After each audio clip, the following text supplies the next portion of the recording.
Mm.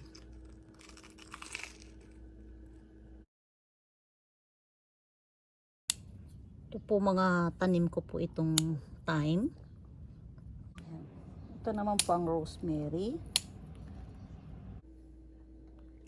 Ayan po, nakita niyo yung hasang, sariwang-sariwa. Yan ang ulo. Baliktarin ko lang po. Ito ang aalisin natin. Yan.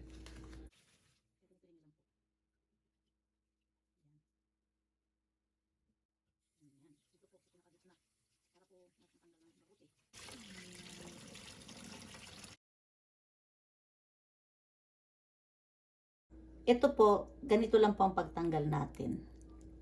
Ayan. Huwag po kayo mag-alala, hindi po matalas ang tinik. Dito naman po sa kabila.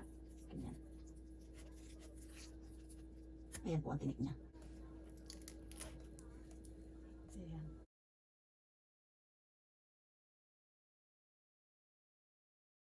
Ito po, tanggalin din natin. Yung itim. Po ninyo makukuha sa pinakapuno. Sa may pinakaliig po yun.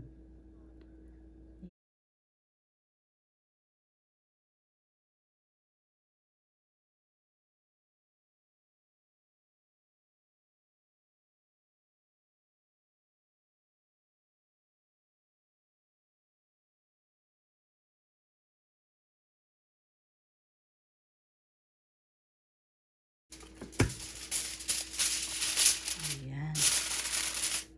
Para po pagka inihaw ko ito, madali nang tanggalin. Ayan. Ayan. Ganyan po ang itsura niya. Ayan. Pwede po kayong gumamit ng dry na thyme, dry na rosemary, 1/2 teaspoon salt, paminta din, 1/4 teaspoon paminta, bawang, masarap. Ayan din po. Thyme, yung thyme po, tanggalin din po ninyo. 2 tablespoon olive oil. Ayan, 2 tablespoon lang po yan. Ayan, ilalagay ko po ito sa ref. Bago ko po ihawin ang isda, ihanda ko po muna yung pinakasalad. Ilalaga ko lang po ito saglit. Konting-konti lang po. Ito. Ayan. Sama na po natin. Hugasan po natin ng ilang beses ng gulay. Mas maganda po tingnan. Ayan. Mga 1 minuto lang po yan.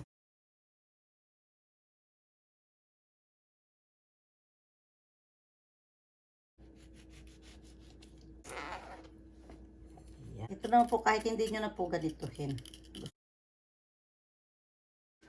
Sama po natin. Ayan. Ito, may tubig kasi. Wait lang po natin yan. Diyan lang muna. Ito ang gagamitin ko. Ito po yung sauce na gagamitin ko para sa salad. Ayan. Ito po ang itsura niya.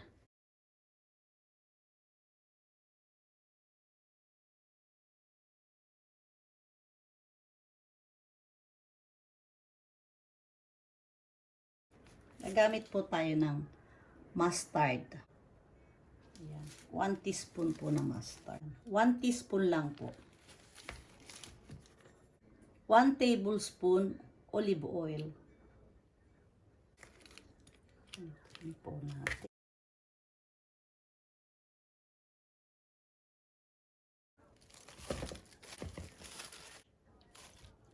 Pwede po ninyong haluin nyo lang.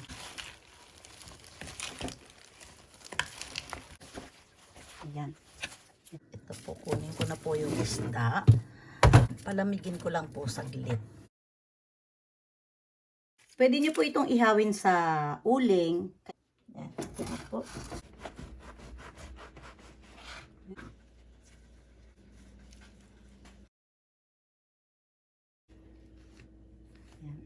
Ilagay ko na po dito sa salad.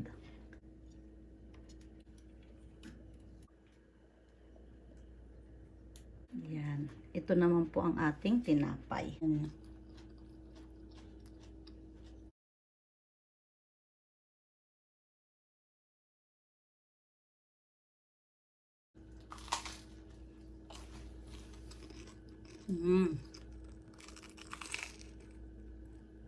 Mm. Yan po. Sarap. Grabe.